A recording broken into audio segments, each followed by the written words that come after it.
Bienvenidas, amadas mujeres, a la segunda temporada de Mujer de Palabra. Qué alegría reencontrarnos en este cierre del año cuando el espíritu navideño está presente y nuestros corazones se vuelven más sensibles. Hoy iniciamos una nueva etapa con un tema que nos invita a viajar a través de las Escrituras y dejarnos tocar por la historia que dio origen a la primera Navidad.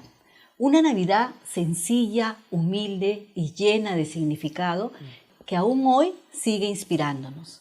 Y para reflexionar en este tema, tenemos hoy la dicha de compartir con una invitada muy especial. Ella es Ana Lastra, una gran amiga mía. Ella ha tomado un avión desde Chile para estar con nosotras. Y bueno, ella es empresaria, directora gerente de una empresa muy importante, Los Patricios Gourmet, y también es una mujer de fe desde niña, desde muchos años atrás. Y estoy realmente muy agradecida. Es un verdadero regalo, Anita, que estés con nosotras. Sé que tu aporte a este tema y a este programa va a ser muy importante por tu sensibilidad, por tu conocimiento y sobre todo porque sé que tienes mucha riqueza que compartir. Así que bienvenida, puedes dar un saludo a nuestra audiencia. Muchas gracias, Patti, por la invitación y gracias a la audiencia que nos está mirando. Como dice Patti, nos conocemos hace mucho tiempo y para mí es muy especial poder estar contigo para empezar y poder compartir con ustedes lo que significa la Navidad, un momento lleno de emociones, ¿no? Una fecha tan especial que todo el mundo busca de una u otra manera, pero que a la vez trae muchas emociones. Claro, como tú bien has dicho, cuando pensamos en la Navidad, cada una trae consigo muchos recuerdos, sentimientos, emociones, ¿no? Y mucho de historia, ¿no? Y vamos a empezar por ahí. Yo quisiera que tú compartas con nosotras cuál es el significado para ti de la Navidad y cómo tal vez ese significado ha ido cambiando a través de los años. ¿Qué es la Navidad? Bueno, la Navidad tiene muchos significados. Uno especial es el de hecho de que a pesar de que fui una niña de 8 o 10 años, como muchos de ustedes que careció de un papá y tuvo una mamá que iba y venía por temas de trabajo, podía haberse convertido en una fecha triste, una fecha donde uno recuerda a esa mamá que es lo más cercano a uno, ¿no?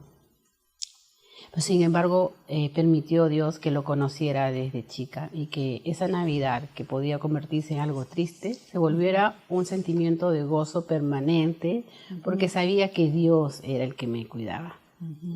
Tanto así como en un momento te comenté, a pesar de tener esa carencia, tenía una familia que me contenía, mis tías, mis hermanas, mi abuela, con las que me quedaba. Tu familia extendida. Mi familia extendida, sí.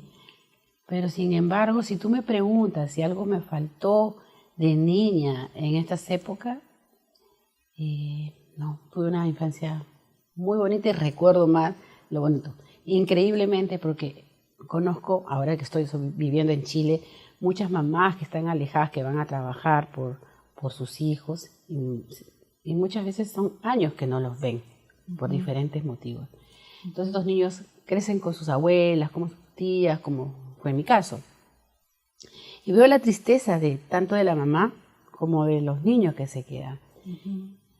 Y a pesar de que yo viví esa tristeza o esa pena, porque siempre hay una pena, pero también viví el gozo que Dios me podía dar a pesar de las circunstancias, ¿no? Porque mi alegría y mi tristeza no dependía de mí, sino de aquel que estamos recordando en esta Navidad. Has dicho dos cosas muy importantes en base a tu experiencia, ¿no? En primer lugar, estás diciendo, identificándote con las personas, con los niños, o con las mamás también, que por el fenómeno migratorio no pueden estar cerca, ¿no? Y de repente muchas de nuestras amigas que nos están escuchando están viviendo esos mismos sentimientos, esas mismas emociones, al estar separados de su familia, ¿no? En esta Navidad, ¿no?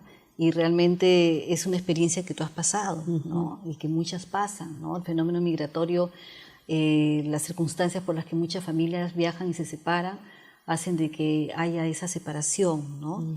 Entonces, pero hay una forma como tú la combatiste, ¿no? Que fue justamente entregando tu corazón al Rey de la Navidad, a ese Jesús, a través del cual tú recibiste la otra palabra importante, que es el gozo, ¿no? Ese gozo que no es una alegría pasajera, sino que es un gozo permanente en tu corazón, al cual te aferraste, ¿no? Y que pudieses pasar las Navidades con ese gozo en tu corazón, ¿no? Porque conocías desde muy pequeña, ¿no? Al Rey de la Navidad, entregando tu vida a Jesús, ¿no? Exacto. A Jesús, ¿no? Entonces, amadas amigas que nos están viendo, considerar eso, ¿no? Que esta Navidad ustedes pueden ser fortalecidas, entregando también sus vidas y sus corazones, orando, pidiéndole por sus hijos, por los seres amados que no están cerca, a ese Rey de la Navidad que conocen sus sentimientos, que conocen sus emociones, entregándoles en sus manos a ellos, ¿no? Ahora, quisiera hacerte una pregunta también, Anita, para adentrarnos al corazón de la primera Navidad de la cual queremos hablar, porque de alguna forma queremos imaginarnos cómo fue esa primera Navidad en base a las Escrituras también, y aquí un poquito que le hemos escenificado, ¿no? Hemos llegado hasta Belén, acá es el pueblito de Belén, ¿no? Nos hemos teletransportado, decías Exacto, tú, ¿no? sí. Hasta Belén, aquí. ¿Y te imaginas cómo sería la primera Navidad si no tuviéramos el relato de los ángeles, de los pastores, ¿no? Cuando los ángeles aparecen en el cielo, acá están los ángeles, ¿no? Hemos traído el significado de los ángeles aquí, ¿no? Y ellos aparecen a los pastores con una gran noticia, ¿no? Con la maravillosa noticia que había nacido en Belén un Salvador, ¿no? Y también si no conociéramos los sentimientos de María, la madre de Jesús, ¿no? Que ella responde con un canto lleno de gratitud que nosotros conocemos como el famoso Magnificat. Si no conociéramos esos acontecimientos y otros más que aparecen específicamente con mucho detalle en uno de los evangelios que el día de hoy vamos a hablar, ¿cómo sería esa primera Navidad? Desconoceríamos muchos detalles, ¿no? Lucas nos permite ver, por los detalles que él da, de lo que el panorama completo de lo que era la Navidad. No solamente contar como una parte de ella, sino contar todos estos detalles que hace que sea mucho más significativo para cada uno de nosotros, en especial para mí. Debo confesar que el tema de María con el cántico de Magnificat, una adolescente en esa época, hay diferencias en la edad que tenía, pero una adolescente. Sí, yo tengo era 3 una niñas, adolescentes, 16 y una de 19. Y me pongo a pensar si ellas tendrían esa capacidad ahora de cantar y esa fortaleza que tenía María a esa edad, de cantar ese himno. Y lo dudo, quizás no, quizás sí, pero no creo que fuera tanta fe que tuvo María. Es increíble, no solamente por eso, sino por todas las cosas que ella iba a tener que soportar, ¿no? La familia de él, ella iba a tener que soportar, su mismo hijo, el desprecio de muchos. Y hay un versículo más adelante de la Biblia donde habla de cómo los fariseos le mandaron una indirecta a Jesús, ¿no? Claro, le dijeron, nosotros no somos hijos de fornicación, ¿no? Increíble. Ajá. O sea, como viendo decir, imagínate a él, ¿de dónde vienes tú que nos vienes a hablar?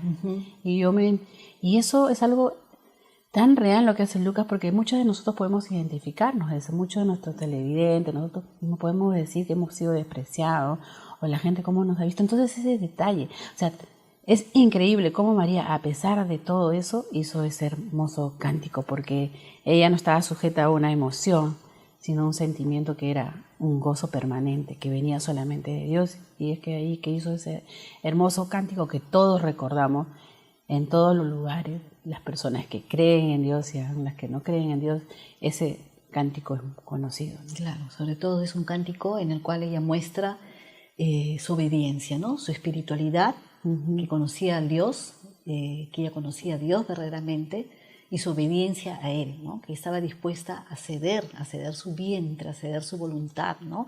De repente, Anita, puedes leer la primera parte del cántico del Magnificat, sí, es muy porque lindo. ese cántico se divide en 2 partes. La primera parte, ella alaba y engrandece a Dios por lo que Dios está haciendo en su vida, y la segunda parte, ella engrandece y alaba a Dios por lo que Dios va a hacer en la vida de su pueblo, a través del anuncio justamente de la vida de Jesús, ¿no? Del nacimiento de Jesús. Acá Sí, lo voy a leer, parte, es tan sí. profundo. Sí. Entonces María dijo, engrandece mi alma al Señor, y mi espíritu se regocija en Dios, mi Salvador, porque ha mirado a la bajeza de su sierva. Pues he aquí, desde ahora me dirán bienaventuradas todas las generaciones, porque me ha hecho grandes cosas el poderoso. Santo es su nombre, y su misericordia es de generación en generación a los que le temen. Y realmente hasta ahora todo el mundo le dice bienaventurada. Sí, es hermoso, ¿no? Es hermoso la forma como ella responde, ¿no? Ella engrandece, dice, su alma al Señor y se regocija, dice, en Dios mi Salvador. Realmente ella reconoce, ¿no? Que Dios es su Salvador, que ella se regocija en Él, ¿no? Y realmente ella está dispuesta a obedecerle y a ceder su voluntad, a ceder su vida para que nazca el Salvador, ¿no? Y eso es un tema de netamente agradecimiento, porque sé que ese cántico ha pasado por muchos cuestionamientos, lo han querido utilizar de todas maneras, socialmente, políticamente, todos, pero es mucho más profundo, porque no se trata de, claro, hay un como el empoderamiento de esa mujer, pero va más allá, va a un tema de agradecimiento a Dios. Ese es el mensaje de María. De gratitud. De gratitud a De Dios. gratitud, ¿no? Y Lucas es muy detallista, ¿no? Muy detallista al poder relatar, al poder narrar las cosas en todo su evangelio. Y vamos a ver realmente que este evangelista, que es un autor bíblico, que escribe 2 libros, 2 de los libros se le atribuyen a él mismo dice que es el autor, el Evangelio de Lucas y el libro de los Hechos, ¿no? Y yo quisiera, Anita, que tú pudieras decirnos algo de Lucas, algo que recuerdes de Lucas como autor bíblico, como médico, que puedas contarle a nuestras amigas quién es Lucas. Bueno, Lucas era un médico griego, un hombre culto, sensible, un hombre muy observador. No fue apóstol y estuvo con Jesús en no primera, conoció, ¿no? Persona. No lo conoció.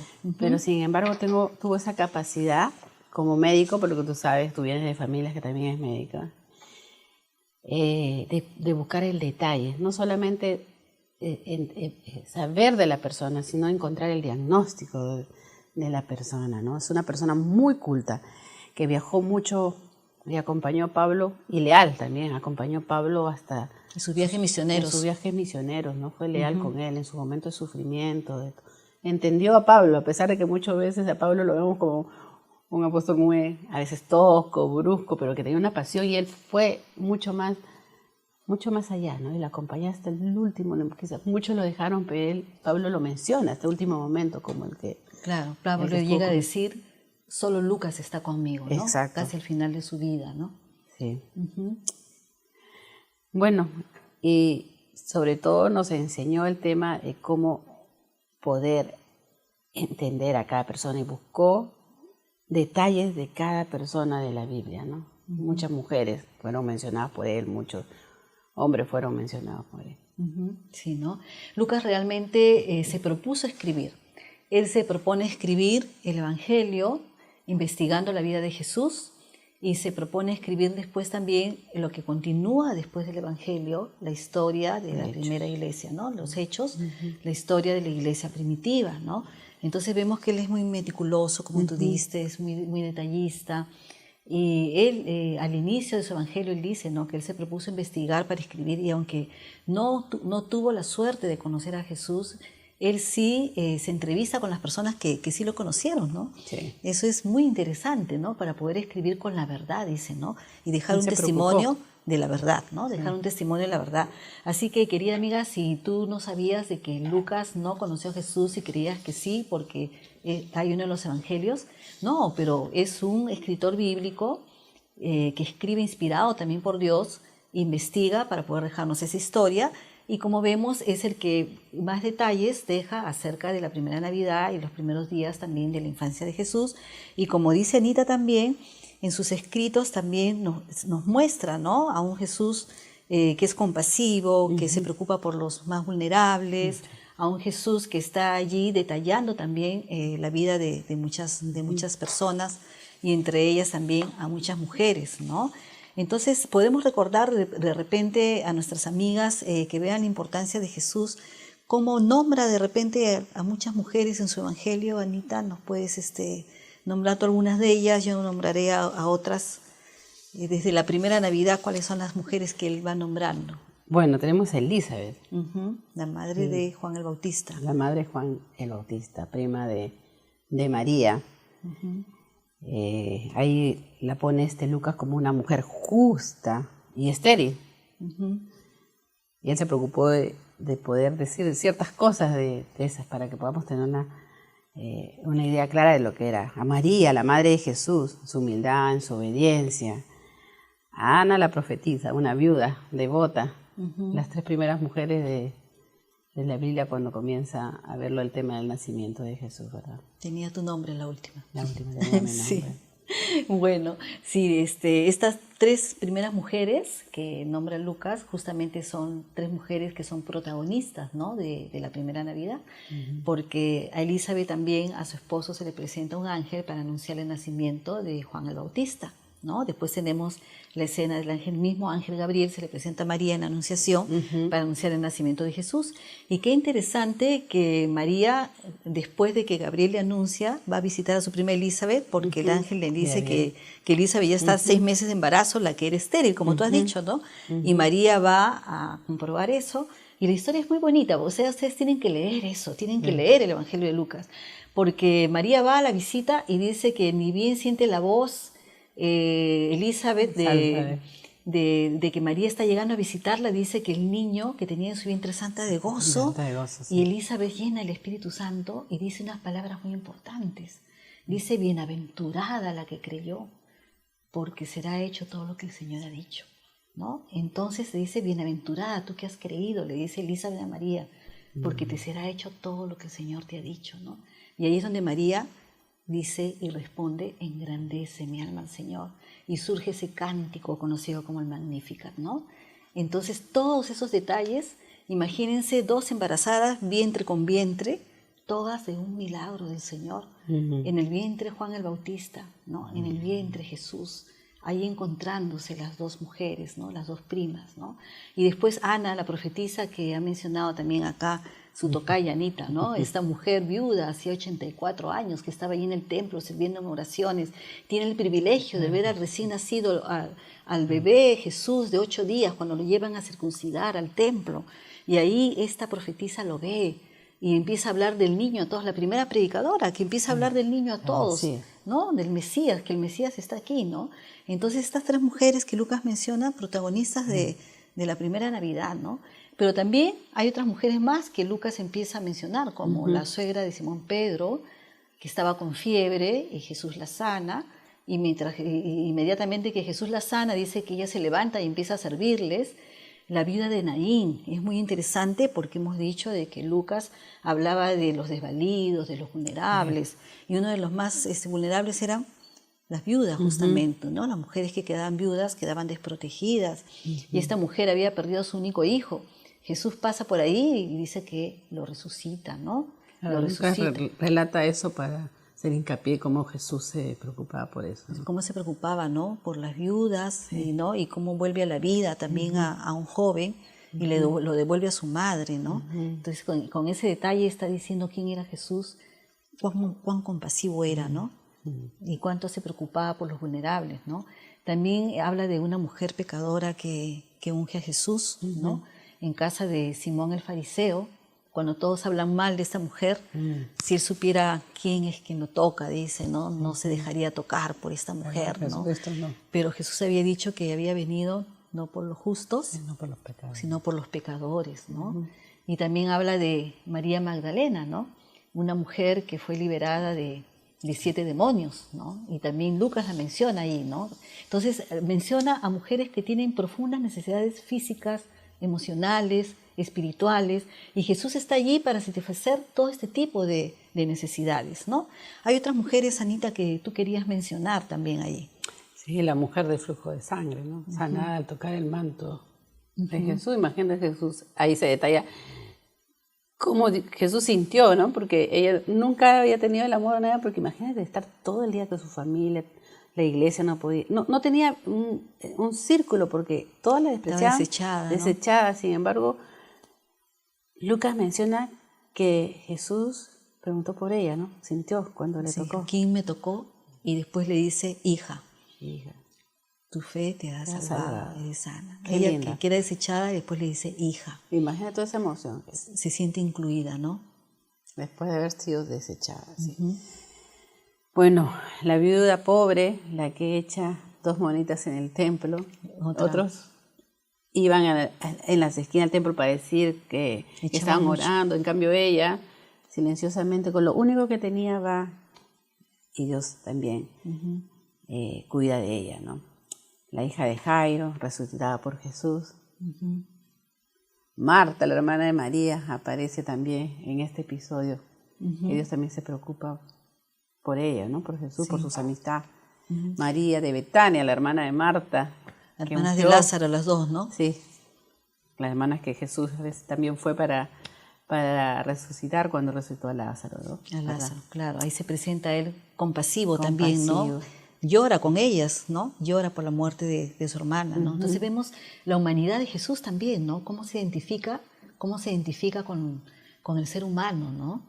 Y qué interesante, también tú has mencionado los 2 casos de la hija de Jairo, que tenía 12 años, y la mujer del flujo, que hacía 12 años también estaba con esa misma enfermedad, ¿no? Y miren las coincidencias, ¿no? Las coincidencias que había ahí, ¿no? Entonces has mencionado a Marta, María de Betania. Después también hay una mujer que se emociona mucho y que alza la voz y le dice, bienaventurado, el vientre que te llevó, ¿no? Y otras mujeres más que también están por ahí, ¿no? Como también... Otra que le dice bienaventurada María. ¿Te acuerdas que en su cántico ella decía, muchas me dirán bienaventurada? Muchas me dirán, desde ahora me dirán bienaventurada las generaciones, dicen, ¿no? Algo así dicen, ¿no? Ahora, la mujer encorvada también fue sanada por Jesús un día sábado también, ¿no? Entonces, muchas sanidades menciona Lucas, ¿no? Y también mujeres que... La mujer fue sanada el sábado, que supuestamente era un momento en que los judíos rechazaban que fuera sábado, ¿verdad? Sí, pero pues. Jesucristo, en cambio, el día de reposo, ¿no? Lo que le importaba era lo del corazón, la sanidad, exacto. Las mujeres que le siguieron a Jesús en la pasión. Aunque no se nombraban todas, se mencionan como grupo, ¿no? Mujeres que lloran en el camino al Calvario, las mujeres que observan la crucifixión de Jesús, las mujeres del sepulcro, María Magdalena, Juana, Susana, María, la madre de Santiago, y las demás que estaban con él. Entonces vemos que Lucas menciona también a muchas mujeres, ¿no? Muchas mujeres que le seguían, que le servían, que tenían profundas necesidades, ¿no? Entonces no podemos desarrollar la historia de cada una de ellas, pero Lucas nos muestra, ¿no? Que fueron muy importantes, tan importantes para Jesús como hoy somos nosotras también importantes para el Señor, ¿no? Entonces ahora vamos a hablar un poquito de Lucas en la ficción histórica, ¿no? Porque hay una novela que se ha escrito acerca de Lucas, ¿no? Que se titula Médico de Cuerpos y Almas, ¿no? Médico de Cuerpos y Almas, ¿no? Tal vez porque Lucas es tan importante en las escrituras, es que en nuestros tiempos hay una mujer, una autora llamada Taylor Caldwell, que investigó sobre la vida de Lucas para escribir esa novela histórica que es muy hermosa, ¿no? El título ya es en sí precioso y más aún la novela. ¿Qué te parece este título, Anita? Médico de Cuerpos y Almas. Lindo, porque identifica exactamente lo que Dios quiere hacer con... O sea, Lucas hablaba de lo que Jesús quería hacer con nosotros, ¿no? Ser un médico, pero no solamente de la parte externa, sino también de lo que hay dentro de nosotros, ¿no? Que Él se preocupaba por una sanidad completa. Una sanidad integral, ¿no? Médico de Cuerpos y Almas, ¿no? Esta novela fue publicada en el año 1958 y sobrepasó la venta de 1 millón de ejemplares. Y realmente la recomiendo porque es una novela hermosa, es muy bonita, ¿no? Es una novela que de repente por el volumen tú dirás, ay no, es una novela muy extensa. Pero la verdad que en el momento que tú la empiezas a leer, la novela te atrapa porque es muy hermosa, ¿no? Narra la vida de Lucas o Lucano, el personaje Lucano, que desde niño, adolescente, joven, que él fue un buscador de la verdad, que al principio él era rebelde, se sentía herido, hasta que se convierte en un hombre de una fe inquebrantable. La autora nos muestra a un Lucas que está en un principio desgarrado por el dolor, que lucha contra Dios, un poco escéptico, ¿no? Que intenta arrebatarle los enfermos a la muerte y que quiere detener el sufrimiento humano con sus propias fuerzas, ¿no? Hasta que su corazón se rinde. Y aunque tiene ficción, tiene también belleza, profundidad y mucha humanidad. ¿Qué te parece esta interpretación literaria de Lucas, Anita, ¿no? ¿Crees que su lucha interna refleja en cierta forma también cómo a veces nosotras las mujeres atravesamos temporadas de duda, de enojo, de dolor contra Dios?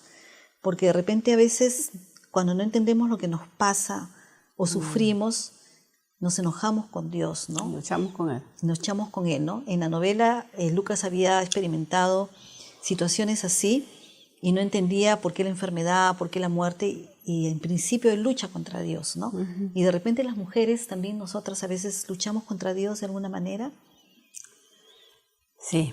¿Te ha pasado o no te ha pasado? Sí, ¿O lo has se me ha visto? pasado. Bueno, en mi niñez luchaba un momento con Dios hasta que Dios me enseñó de que Él tenía control de mi vida, pero normalmente nosotros, el dolor humano nos lleva a luchar siempre, por lo general con Dios. Generalmente el ser humano tiene tendencia a echar la culpa a Dios de lo bueno y más de lo malo. Entonces, siempre luchamos con Él. Y me viene a la memoria, bueno, yo te cuento que yo una vez al año en mi casa invito a muchas personas que no necesariamente son de la iglesia, son gente que yo conozco y que sé que como la Navidad es un tema muy sensible, entonces las invito, hago una cena muy linda y van obviamente a comer porque como saben que siempre en mi casa hay algo rico que comer, van y les hablo un poco de lo que es el regalo de Navidad y lo que es Dios para mí. Es el único momento que de repente pueden escuchar porque muchas están llenas de dolor. Uh-huh. Qué Y lindo, es un momento especial. iniciativa. Entonces yo les digo, mira, escúchame, para mí la Navidad, pues como para ti puede significar otras cosas, para mí la mejor Navidad, la Navidad significa el entregarte un regalo. Y para mí el regalo es que escuches de Jesús. Entonces he encontrado muchas amigas que han pasado por momentos muy difíciles.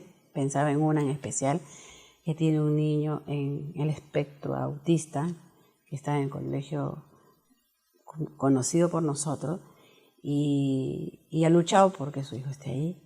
Y pasaron circunstancias, entonces yo veía mucho dolor y a veces dolor y que a veces no creía. Y un día le pregunté, ¿tú no crees en Dios porque tienes dolor, verdad? Por lo que le está pasando a tu hijo. Me dijo, sí. Le dije, Dios ama a los niños y Dios ama a tus niños. Voy a llorar. Y las circunstancias están cambiando. Ella sigue pensando, sí, pero yo tengo fe y oro para que ella pueda en un momento encontrar el gozo y pueda encontrar en Cristo, no al que sienta culpable, sino el que le va a dar la paz que sobrepasa todo entendimiento. Uh-huh. Qué palabras tan sabias, ¿no? La paz que sobrepasa todo entendimiento, ¿no? Y el mensaje justamente de la primera Navidad fue paz, ¿no? Uh-huh. Paz a los hombres, ¿no? Paz a los hombres, ¿no? Y buena voluntad justamente para los hombres. Jesús vino a darnos esa paz que sobrepasa todo entendimiento y vino a darnos la salvación, ¿no? Entonces, qué linda iniciativa, Anita. Nosotros somos portadoras de esa paz, ¿no? Que esa Navidad podamos tener iniciativas como estas que Ana está compartiendo, ¿no? Y que verdaderamente lo podamos hacer de corazón, ¿no? Que podamos llevar ese mensaje de paz, ¿no?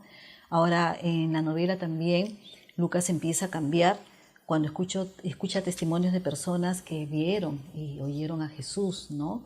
Él entrevista, ¿no? Él hace entrevistas para su novela, ¿no? Entonces él, por ejemplo, escucha, ¿no? El centurión cuyo siervo fue sanado, ¿no? El joven rico que se siente lleno de culpa, y lo escribe también allá.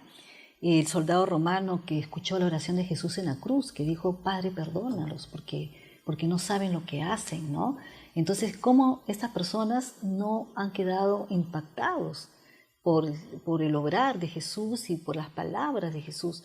Entonces, al entrevistar a estas personas, Lucas logra escribir su evangelio, y la autora de Médicos y Cuerpos y Almas justamente toma eso para poder configurar a su personaje Lucas y decir que Lucas cambia de actitud, como tú dices, ¿no? Cambia de actitud lucano y se convierte a Jesús justamente a raíz de su historia, ¿no? Y eso lo lleva de Jerusalén hasta Nazaret para justamente entrevistarse con María también en la novela, ¿no? La madre de Jesús, para escribir su evangelio, ¿no?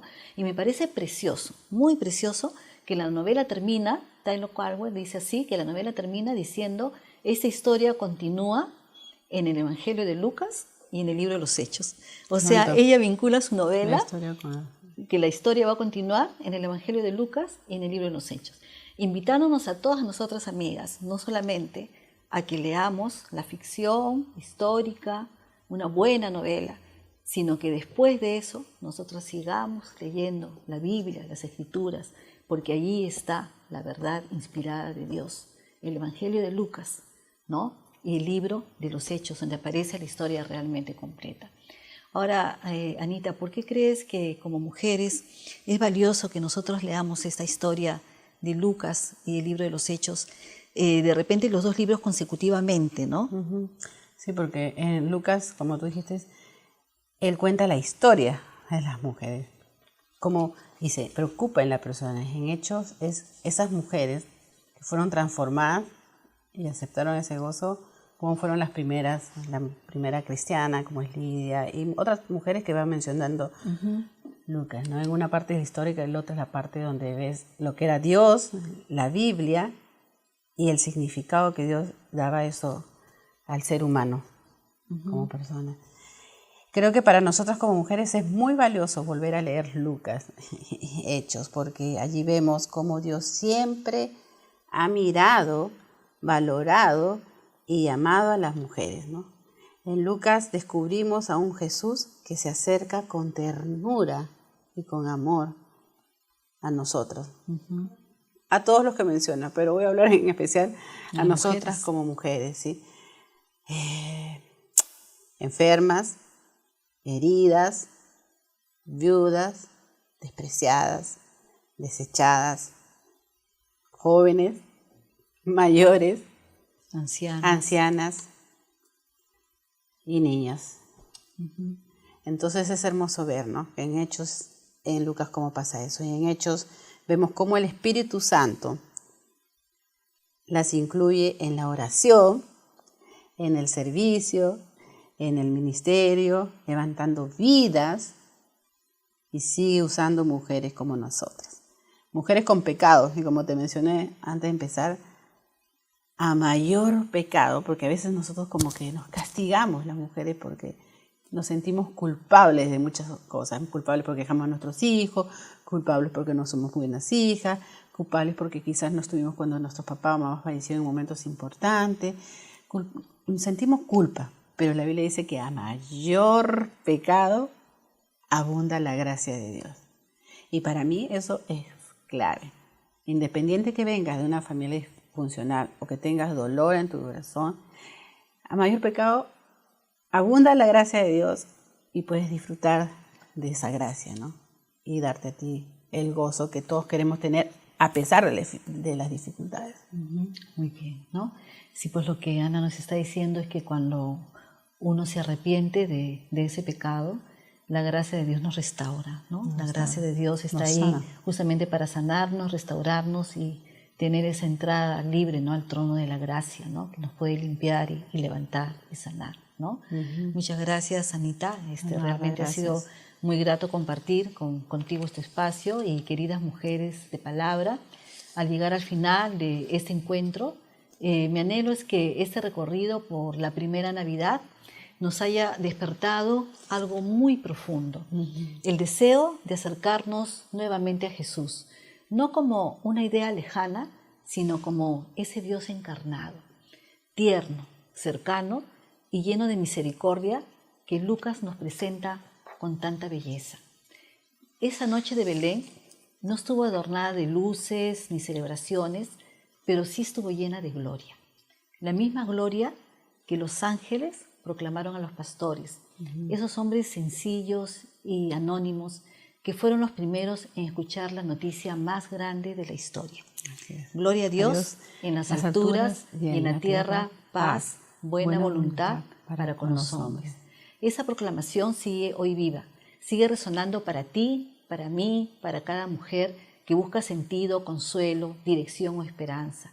Porque la Navidad no es un recuerdo, es un regalo que se renueva cada vez que volvemos a Jesús. A ese Jesús que mira a los pobres, a los cansados, a las mujeres, a las madres, a los que han llorado, a las que esperan un milagro y les dice, estoy contigo, he venido para traer paz a tu corazón, ¿no? Mi invitación para ti es esta, que en medio del ruido de estas fiestas te regales unos minutos para abrir el Evangelio de Lucas. Déjate sorprender por cada detalle que él investigó y escribió pensando en nosotras, para que conocieses la verdad y pudiéramos abrazarla. Que descubras que Jesús camina, que toca, que levanta, que sana, que está contigo, que te ve, que te comprende, que te ama. Y que esa paz anunciada la primera Navidad, la paz que viene del Príncipe de Paz, se deposite suavemente en tu alma, en tu corazón, llene tu hogar, tus pensamientos, tus decisiones y tu nueva temporada de vida. Gloria a Dios en las alturas y que su paz, esa paz verdadera, esté contigo hoy y siempre. Amén. Que Dios te bendiga.